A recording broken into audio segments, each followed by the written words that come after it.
राजस्थान नाम सुनते ही क्या आता है जहन में? शायद बड़े बड़े रेत के टीले, आलीशान महल, है ना? पर इन सब के परे एक ऐसी छिपी हुई दुनिया भी है जो इस पूरे रेगिस्तानी राज्य में जिंदगी को थामे हुए है। आज हम राजस्थान की आत्मा यानी यहाँ की मिट्टी की कहानी को थोड़ा और करीब से जानेंगे। तो सवाल ये है कि पृथ्वी की इस ऊपरी परत, इसकी स्किन के नीचे आखिर है क्या? देखिए, ये सिर्फ धूल या पत्थर का ढेर नहीं है। ये तो एक जीता जागता, बेहद कॉम्प्लेक्स इकोसिस्टम है जिसमें अरबों खरबों जीव रहते हैं। चलिए इसमें थोड़ा और गहरे उतरते हैं।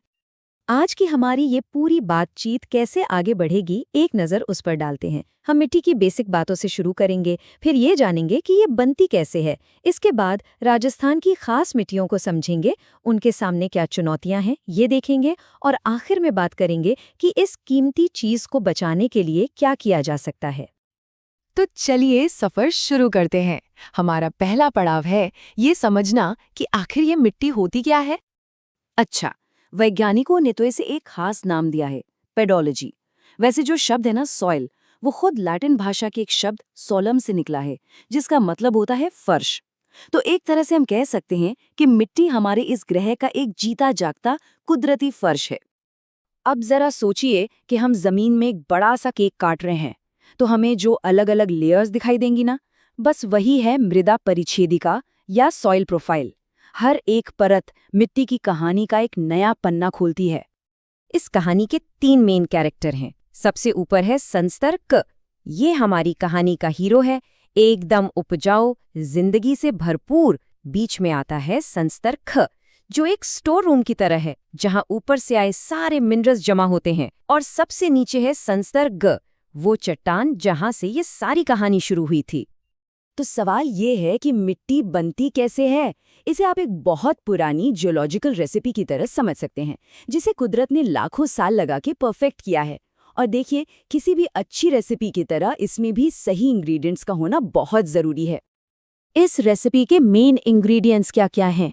वो चट्टान, जिससे मिट्टी की नींव पड़ती है, जमीन का ढलान जो उसकी मोटाई तय करता है, धूप और बारिश का असर, पेड़ पौधों और जानवरों की लगातार मेहनत, और हाँ, सबसे ज़रूरी इंग्रेडिएंट है वक्त।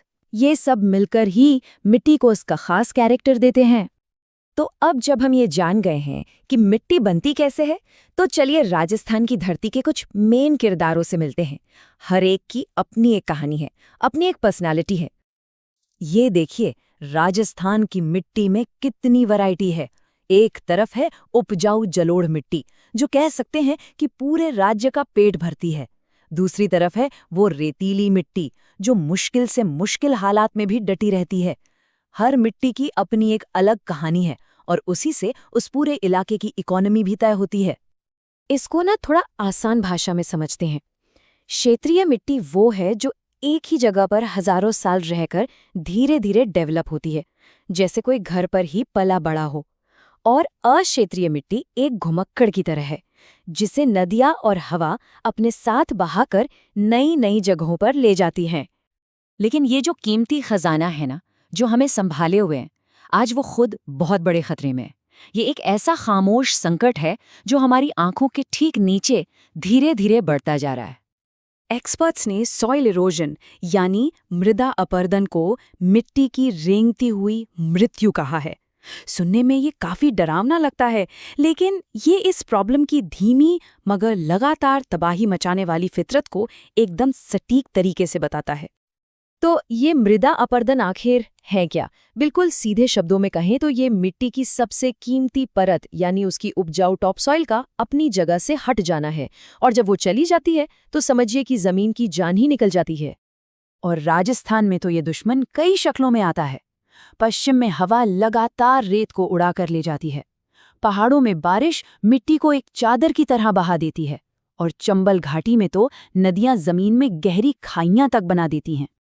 और अपरदन तो है ही, पर हमारी खुद की वजह से भी मिट्टी को बहुत नुकसान हो रहा है। बहुत ज़्यादा सिंचाई से ज़मीन जहरीली हो रही है, केमिकल फर्टिलाइज़र उसकी जान ले रहे हैं, और रेगिस्तान तो लगातार अपनी हदें बढ़ा ही रहा है। ये तस्वीर भले ही थोड़ी गंभीर लग रही हो, लेकिन अच्छी बात यह है कि अभी भी उम्मीद बाकी है।